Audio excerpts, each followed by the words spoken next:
आसमानों को कहो कि उड़ान देखनी है तो अपनी कद ऊंची कर ले। आसमानों को कहो कि उड़ान देखनी है तो अपनी कद ऊंची कर ले। और बच्चों को कहो कि मैथ्स पढ़ना है तो एस पाठशाला से आके पढ़ ले। तो होप सो कि जहां पे भी आप होंगे मस्त होंगे, बिंदास होंगे और जोरदार तरीके से अपनी बोर्ड की पढ़ाई को कर रहे होंगे। बोर्ड की डेट्स धीरे धीरे नजदीक आते जा रही है और हम नवंबर के एंड में पहुंच चुके हैं। कुछ समय के बाद नवंबर भी एंड हो जाएगा और हम दिसंबर में आ जाएंगे और ठंडी अपने चरम सीमा पे पहुंच जाएगी, जहां पे बच्चे ठंड से डरेंगे और कहेंगे आज बहुत ठंड है और हम पढ़ाई नहीं करेंगे। ये बिल्कुल भी नहीं करनी है। क्यों? क्योंकि वही टाइम होता है जहां पे आदमी बनता और बिगड़ता है। लास्ट देखिए, मोटिवेशन जो है ना स्टार्टिंग में बहुत होता है। जैसे मान लीजिए कोई बंदा जिम ज्वाइन करता है तो बहुत ज्यादा मोटिवेटेड है, अरे मैं ये कर दूंगा, वो कर दूंगा, वैसा बना लूंगा, वैसा बना लूंगा। लेकिन एक महीने के बाद वो मोटिवेशन एकदम डाउन होकर जीरो लेवल पे। जैसे कोई डाइटिंग करता है तो मोटिवेशन एकदम हाई रहता है, अरे मैं ये नहीं खाऊंगा, वो नहीं खाऊंगा, बाहर का नहीं खाऊंगा। पता चला 10वें दिन जाके सब कुछ बाहर का खा लिया, उसके बाद कह रहा है कि अरे अब तो छोड़ो, खा लिया, सब खाते हैं। तो मोटिवेशन कुछ ऐसा ही होता है जो कि लाइफ टाइम नहीं चलता। लेकिन अगर डेडिकेशन है किसी चीज को पाने के लिए, किसी चीज को पाने के लिए अगर आप शिद्दत कर रहे हैं कि हाँ मेरे को ये चीज चाहिए ही, तो उसके लिए आप जी तोड़ मेहनत करते हैं। फिर आप नहीं देखते कि क्या हो रहा है क्या नहीं हो रहा है, आंधी पड़ी, तूफान पड़ा, बारिश गिरी, ठंड पड़ा या गर्मी हो, उससे कोई भी फर्क नहीं पड़ता। ये उसी तरीके से है कि जैसे कि कोई आपको पसंद आ जाता है तो उसको पाने के लिए आप सारे पैतरा आजमा लेते हैं।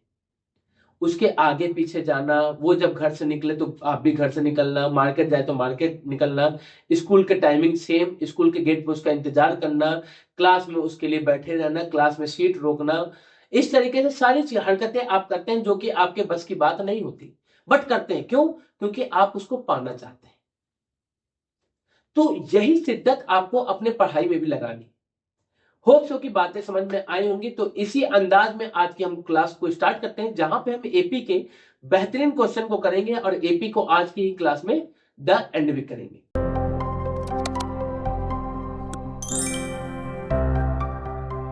अब चीजों को समझिएगा, हमारे हाथ में है एनसीईआरटी की बुक और एनसीईआरटी की बुक में कुछ क्वेश्चंस जो है जैसे 16, 17, 18, 19, 20 ये बहुत ही इंपॉर्टेंट क्वेश्चन। तो हम शुरू करते हैं सबसे पहले क्वेश्चन नंबर 20 से। क्वेश्चन नंबर 20 में एक लड़की है जो कि एक रेस में पार्टिसिपेट करती है और वो रेस जो है उसमें आलू उठाना है। तो देखिए इस गधई को और कुछ नहीं मिला, एक ऐसा रेस मिला गधई कि जाके आलू उठा ली, और ऐसा एक बकेट है जिस बकेट में लाके वो आलू को डाल दी। कंडीशन ये है कि जो पहली आलू है इस बकेट से 5 मीटर की डिस्टेंस पे रखी गई है, पहली आलू। अब उसके बाद हर एक आलू के बीच का जो डिस्टेंस है वो 3 मीटर है, हर एक आलू के बीच का जो डिस्टेंस है वो 3 मीटर है, ऐसा कुछ दिया हुआ है। अब होता क्या है कि लड़की बकेट से शुरू करती है और जाती सबसे पहले इस आलू को उठाती है और वापस आके इसमें रखती है, फिर वापस दौड़ के जाएगी इसके पास और फिर यहां से आलू उठाएगी तो फिर वापस रखेगी, और यही काम तब तक रिपीट करती है जब तक कि वो टोटल आलू को उठा ना ले। तो टोटल कितने आलू है देखते हैं। तो कह रहे हैं कि in a potato dish a bucket is placed at the starting point which is 5 metre from the first potato and the other potato are placed 3 metre apart in the straight line. There are 10 potatoes. तो number of potatoes कितने होंगे? तो आपने कोई 10 हो गए। Number of potatoes कितने हो गए? 10 हो गए। In the line a competitor start from the bucket, bucket से स्टार्ट करती है, एक आलू को उठाती है, इसमें डालती है, फिर वापस जाती है, दौड़ के यहां से आलू उठाती है, इसमें डालती है, और इस तरीके से सो ऑन करती है जब तक कि 10वां आलू को उठा के बकेट में ना डाल दे। What is the total distance? Total distance वो कितना ट्रेवल करेगी इसमें वो बताइए। आपने कहा देखिए बात को समझिए, पहले कॉन्सेप्ट को समझिए। आपने कहा ये मान लीजिए बच्ची यहां से अगर शुरू कर रही है तो यहां से ये डिस्टेंस जाएगी 5 मीटर गई, यहां से आलू उठाई और वापस ये 5 मीटर यहां पे आके डाली। तो पहले आलू को उठाने में और बकेट तक डालने में उसने कितना डिस्टेंस ट्रेवल किया? तो आपने कोई 10 मीटर ट्रेवल किया। अब वापस से अब यहीं से शुरू करेंगे। अब वापस ये यहां से शुरू करती है और जाती है दूसरे आलू के पास। तो दूसरा कितना है? तो 5 और 3 8 मीटर, और आलू उठाती है और ला के वापस से बकेट में डालती है। तो कितना आई? तो आपने कोई वापस से 8 मीटर है। तो दूसरे आलू को उठाने में कितना डिस्टेंस ट्रेवल किया? तो आपने कोई 16 मीटर। अब बात करते हैं थर्ड आलू की। तो आपने को वापस से तो ये बकेट से स्टार्ट करेगी भाई, बकेट में अगर डाल दी तो वापस से बकेट में ही स्टार्ट करेगी। तो बकेट से वापस से स्टार्ट किया और वो पहुंची तीसरे आलू के पास। तीसरा आलू कहां पे है, तो आपने 5 मीटर ये प्लस 3 मीटर 8 और प्लस 3 मीटर और तो 11 मीटर गई। अब 11 मीटर जाने के बाद वापस से आलू को उठाई और ला के बकेट में डाल दी, डेट इज 11 मीटर वापस आ गई। तो 11 और 11 कितना हो गया, तो 22 मीटर। और इसी तरीके का काम वो करती है जब तक कि वो 10 आलू को ना उठा ले। तो टोटल डिस्टेंस पूछा, तो आपने टोटल डिस्टेंस मतलब क्या है, सभी को ऐड कर रहे हैं। अगर मैंने कहा कि उसने टोटल डिस्टेंस कितना कवर किया, तो पहले वाले में 10 प्लस दूसरे वाले में 16 प्लस तीसरे वाले में 22, इस तरीके से सबको क्या करना है, ऐड करना है। तो आपने कोई हमको ऐड करना है, तो एस एन कितना होगा, तो n/2 2a प्लस n-1d। आपने को ये n कितना है, तो n है 10/2 2a, a कितना है, तो आपने फर्स्ट टर्म है 10 प्लस n कितना है, तो 10-1d।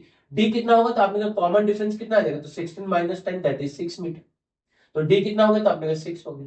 क्या हो गया, तो 2 से 10 कटा 5 टाइम्स में, ये हो गया 5 2 10 जा 20 प्लस 10 - 1 9 9 into 6 54। कितना हो जाएगा, 5 into 20 प्लस 5 54 74। किसी भी नंबर को 5 से मल्टीप्लाई करने का रूल क्या होता है, उस नंबर का आधा कर दो, उस नंबर का आधा कर दो। तो 74 का आधा कितना होगा, तो आपने 37 और आधा करने के बाद एक जीरो लगा दे, ये हमारा आंसर। किसमें, मीटर में। तो girls travel total 370 metre to complete the following race. इस रेस को कंप्लीट करने में उसने कितना ट्रेवल किया, 370 मीटर। कौन सा क्वेश्चन है, तो क्वेश्चन नंबर 20। बहुत ही बेहतरीन और बहुत ही प्यारा क्वेश्चन है। ये जो कॉन्सेप्ट मैंने इतने आसानी से आपको समझा दिया और आपको समझ में आ गया, ये कॉन्सेप्ट में ही बच्चे गायब हो जाते हैं। होप सो कि आपको समझ में आ गया होगा। तो अब देखते हैं क्वेश्चन नंबर 19। क्वेश्चन नंबर 19 क्या कह रहा है उसको समझिएगा। क्वेश्चन नंबर 19 क्या कह रहा है उसको समझिएगा, बहुत ही प्यारा सा क्वेश्चन। क्वेश्चन नंबर 19 ये कह रहा है कि 200 logs are stacked in the following manner. हमारे पास टोटल 200 लॉक्स है। लॉक्स मतलब लकड़ी का गट्टा, लकड़ी होते हैं, गोल गोल लकड़ी देखे होंगे, ये लकड़ी का टुकड़ा टाइप मान लीजिए कि लकड़ी का टुकड़ा हमारे पास टोटल कितना है, 200। तो अगर टोटल हमारे पास है तो उसको हम क्या कहते हैं, सम कहते हैं। तो सम ऑफ एन टर्म हमारे पास कितना है, 200 है। अब इस 200 को अरेंज किया गया कैसे, कि जो नीचे वाला रो है, नीचे वाले जो रो है उसमें हमने 20 लकड़ी के गट्टे रखे हैं, मान लीजिए ऐसा कुछ रखा गया। टोटल नीचे वाले में 20 लॉक्स रखे गए, उसके ऊपर वाले में 19 रखे गए, इसके ऊपर वाले में 18 रखे गए। क्या रखे गए हैं, 18 रखे गए, और इसके ऊपर वाले में 17 रखे गए। ऐसे ही करते करते तब तक रखा गया जब तक कि टोटल 200 लॉक्स नहीं हो जाते। ये बात आपको समझ में आ गई। 19 in the next row and so on. In how many rows 200 locks are placed and how many locks are in the top row? तो टोटल कितने रोज लगेंगे, कितने रोज लगेंगे, दैट मीन्स कि n हमारा कितना होगा इस 200 को कंप्लीट करने में। और साथ ही साथ पूछा है कि जो nth टर्म होगा वो कितना होगा, मतलब उस वाले रो में, टॉप वाले रो में कितने लॉक्स होंगे, ये भी पूछा गया। आपने कहा ठीक है, कोई दिक्कत की बात नहीं। तो आप लोग अगर लॉक्स को देखें तो लॉक्स कैसे हैं, तो नीचे वाले में 20 है, उसके बाद वाले में 19 है, उसके बाद वाले में 18 है और ऐसे 100। तो आपने को ये इन दोनों का डिफरेंस कितना है, -1 का। इन दोनों का डिफरेंस कितने का है, -1 का, और दोनों ही आपस में इक्वल है। दैट मीन्स कि जो ये सीक्वेंस वो कैसा है, एपी में। सीक्वेंस एपी में तो किसका फॉर्मूला लगाएंगे, हम एपी का फॉर्मूला लगाएंगे। d-1 के इक्वल हो गया। ए कितना है, तो आपने को ये ए हमारा 20, A20। क्या फाइंड करना है, तो आपको n फाइंड करना है। Sn क्या होता है, तो n/2 2a प्लस n-1d होता है। आपने को ये Sn की वैल्यू कितनी दी है, तो 200 दी है। n आपको फाइंड करना है और 2a तो आपने को 2a, a कितना है, तो a है 20 प्लस n-1 और d की वैल्यू कितनी है, -1। क्या हो गया, तो आपने को ये हो गया n और 2 डिवाइड में इधर आ गया तो मल्टीप्लाई 400। ये कितना हो जाएगा, तो 40 प्लस माइनस, तो माइनस एन और माइनस माइनस प्लस का 1। तो अगर इसको हम इधर लेके आए तो क्या हो जाएगा, तो ये हो जाएगा n² -41n plus 400 is equal to 0। आपने भी देखिए ऐसा लिखिए कि प्लस करने पे 41 आ जाए और मल्टीप्लाई करने पे 400 आ जाए। तो आपने कहा भैया इसको हम लोग लिख सकते हैं n² -25 प्लस 16 n। 25 में अगर 16 को ऐड करेंगे तो 31 प्लस 10 41 और मल्टीप्लाई करने पे 400। ओपन किया तो n² -25 है -16 n plus 400 is equal to 0। यहां से क्या आ जाएगा, तो आपको ये n कॉमन ले तो n -25 हम -16 कॉमन ले तो n-25 इज इक्वल टू 0। तो आपने को ये n-16 और n-25 इक्वल टू 0। तो यहां से n की दो वैल्यू आई, n16 आ गया एंड n क्या आ गया 25 आ गया।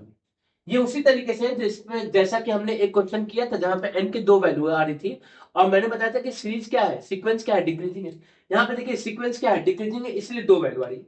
लेकिन यहाँ पे दो वैल्यू पॉसिबल नहीं होगा, क्यों? क्योंकि हम लकड़ी को रख रहे हैं। तो लकड़ी को जो रख रहे हैं तो ऐसा होगा कि एक के बाद तो अब नेगेटिव में जा नहीं सकता। तो आपने कहा कि भैया जो पहला वाला होगा वही सिर्फ पॉसिबल होगा, उसके बाद वाला पॉसिबल नहीं होगा। क्यों नहीं पॉसिबल होगा? क्योंकि अगर एक बार 200 लकड़ी रख दी गई है तो वापस से अब उससे ज्यादा तो लकड़ी रख नहीं सकते कि ज्यादा रखो और फिर उसके बाद माइनस करो। भाई माइनस में लकड़ी तो रखेंगे नहीं, डेट मीन्स कि जो एक्स्ट्रा वाला है वो हमारा नहीं होगा, तो जो कम वाला है। तो आपने कोई 16, तो टोटल कितने रोज लगेंगे? तो आपने को टोटल 16 रोज तक रखे जाएंगे, तब जाके हमारा क्या होगा, तब हमारा जाके क्या होगा, 200 लॉक्स रखे जाएंगे। ये हमारा हो गया। उसके बाद क्वेश्चन में पूछ रहा है ए एन की वैल्यू क्या आएगी, दैट इज टॉप पे क्या रखा जाएगा। तो आपने को ये ए एन मतलब A16 that will be equal to A plus 15D। A कितना है? तो आपने कहा 20 है प्लस 15, डी की वैल्यू कितनी है -1 है, तो क्या हो गया 20 माइनस 15 दैट इज 5। तो जो टॉप वाला होगा, टॉप वाला उसमें 5 लॉग्स को रखेंगे। जो टॉप वाला रो होगा उसमें कितने लॉग्स होंगे? तो आपने का टोटल 5 लॉग्स होंगे, किसके? वुडन के। बात क्लियर है? होप सो की बात समझ आ गई। तो चलिए इस स्पाइरल वाले क्वेश्चन को भी देखिए जिसका नाम है क्वेश्चन नंबर 18। क्या कह रहा है? अ spiral is made up of successive semi circle. Successive semi circle मतलब मान लीजिए ऐसा कुछ है और यहाँ पे एक बनाया गया, मान लीजिए सेंटर है तो इसको मानते हुए एक सर्कल बना, ये बना। अब इसी सेंटर को मानते हुए अगला जो सेमी सर्कल बनना वो इससे बड़ा बनना है। अब इसी सेंटर को मानते हुए जो अगला सेमी सर्कल बना वो और बड़ा बना, फिर और बड़ा बना, और ऐसे ही ये सो ऑन चलते हुए जा रहा है। ऐसा कुछ कहा है। तो a spiral is made up of successive semicircle with center alternately at A and B, starting with center A of radii 0.A। तो 0.A से अगर स्टार्ट करें तो ये हमारा 5 हो गया। फिर जो बड़ा वाला है, बड़ा वाला जो है उसका हमारा सेमी सर्कल हो गया 1। तो रेडियस दिया है, रेडियाई जो है 0.5 दे दिया, 1 दे दिया, 1.5 दे दिया और 2.0 दे दिया। ऐसा कुछ दिया हुआ है, ऐसा कुछ दिया हुआ है। बुक में आपको डायग्राम बना के भी दिया है ऐसा कुछ, कि दो हमारे पास पॉइंट्स है ए और बी। तो एक मान लीजिए ये ए हो गया, ए मिलकर बनाया गया, और ये बी जो है बी से लेके एक हमारा सेमी सर्कल बना। तो हमारे पास दो पॉइंट है ए और बी, ए और बी से हम क्या बना रहे हैं, सेमी सर्कल बना रहे हैं सेंटर मान के। तो पहला वाले का रेडियस जो सबसे छोटा वाला है उसका 0.5 है। फिर जब बी को लेकर माना गया है तो 1 हो गया, फिर 1.5, 2, और इसी तरीके से सो ऑन करते हुए चल रहा है। कौन? Radii of the semi circle. तो आपने कहा ये जो रेडियाई है इनमें गैप अगर देखा जाए तो इन दोनों का गैप है 0.5, इन दोनों का भी गैप है 0.5, इन दोनों का गैप भी है 0.5। दैट मीन्स की जो रेडियस है वो सर्कल का वो किसमें है? तो वो एपी में है। तो अगर रेडियस है सर्कल का एपी में, तो रेडियस से रिलेटेड जो चीजें होंगी जैसे सर्कमफेरेंस वो भी किसमें होगा? एपी में होगा। देखते हैं क्या पूछा है। As shown in the figure what is the total length of the such spiral made up of 13 consecutive semi circle. 13, 13 मतलब 13, तो 13 कॉन्जिक्यूटिव सर्कल से पूछा है। क्या बोला है? लेंथ, कि लेंथ कितना होगा। तो आपने कोई लेंथ जो होता है सेमी सर्कल का, अगर हम बात करें किसी भी सेमी सर्कल की, तो ये होता है सेमी सर्कल। सेमी सर्कल की अगर हम लेंथ की बात करें तो ये जो बाउंड्री होता है ऊपर की यही होती है, दैट इज 2πr का आधा। भाई सेमी सर्कल, सर्कल का 2πr होता है तो उसका हाफ, और 2 से 2 कट गया, क्या हो गया? πr हो गया। तो आपने कहा ये पहले वाले अगर सेमी सर्कल की बात करें तो उसका जो लेंथ होगा वो कितना हो जाएगा? तो πr1 हो जाएगा। दूसरे वाले की बात करें तो πr2 हो जाएगा, तीसरे वाले की πr3 हो जाएगा, चौथे वाले की πr4, और ऐसे ही सो ऑन हो जाएगा। आपने कोई हमको सम करना है तो सम मतलब S13, तो S13 मतलब πr1 plus πr2 plus so on करते करते πr13 तक। आपने पाई अगर कॉमन ले लीजिए सब में से तो क्या मिल जाएगा? तो मिल जाएगा r1 plus r2 plus r3 plus ऐसे सो ऑन करते करते r13, ये हमको मिल जाएगा। आपने कहा बिल्कुल मिल जाएगा। अगर आपने कहा कि भैया ये जो आर आर आर लिखे हैं आप, ये तो हमारा एपी में है, दैट मीन्स कि हम इसमें sum of N term of N AP को लगा सकते हैं, और पाई हमारा कांस्टेंट है तो पाई को ऐसे ही रहने दीजिए। ये क्या हो जाएगा? तो आपने सम ऑफ एन टर्म मतलब S13 की बात कह दी, तो क्या हो जाएगा? तो पाई S13 मतलब 13/2, 2a की वैल्यू कितनी है तो आपके पास 0.5 है, प्लस n तो 13 माइनस 1, और d की वैल्यू कितनी है तो आपके पास 0.5 है, d भी कितना है तो 0.5 है। क्या हो जाएगा तो आपके पाई पाई हो गया 13/2 एज इट इज, 2 इंटू 0.5 तो 1 हो जाएगा, प्लस 13 माइनस 1 इज 12, 12 इंटू 0.5 तो क्या हो जाएगा ये, तो आपके ये हो गया पाई 13/2, 1 प्लस 12.5 तो हो जाएगा 6, तो कितना हो गया तो अपने पाई पाई की वैल्यू कितनी है तो 22/7 इंटू 13/2 इंटू 1 प्लस 6 क्या हो गया 7, 7 से 7 कैंसिल, 2 से ये 11 टाइम्स में क्या हो गया 11 into 13, that is 143 centimetre answer. तो जो टोटल लेंथ होगा सेमी सर्कल्स का, 13 सेमी सर्कल्स का जो लेंथ होगा that will be equal to 143 centimetre. Hope so कि ये चैप्टर आपको एकदम बेहतरीन तरीके से समझ में आ गया होगा और मजा आ गया होगा। काफी लंबा ये चैप्टर हो गया, काफी सारे इस पे क्वेश्चंस भी हमने लगाए और एकदम बेसिक से लेके अपर लेवल तक के क्वेश्चंस लगा लिए, बोर्ड तक के क्वेश्चंस हमने लगा लिए। अब हमारा जो नेक्स्ट चैप्टर होगा वो नेक्स्ट वीडियो में पता चलेगा कि नेक्स्ट चैप्टर क्या होने वाला है। तो मिलते हैं नेक्स्ट वीडियो नेक्स्ट चैप्टर के साथ, तब तक के लिए जय हिंद जय भारत। बोर्ड की तैयारी जोरदार तरीके से करते रहिए और अपने दोस्तों को भी शेयर कर दीजिए जिससे कि वो लोग भी पढ़ाई शुरू कर दें, और उनको मोटिवेट कीजिए कि भाई पढ़ना पड़ेगा, बिना पढ़े बोर्ड नहीं होने वाला है, और 10th तक तो मैथ्स पढ़ना ही पढ़ना है, तो पढ़ लीजिए, उसके बाद फिर देखिएगा कि आगे आपके बस की बात है या नहीं। तो चलिए मिलते हैं नेक्स्ट क्लास में।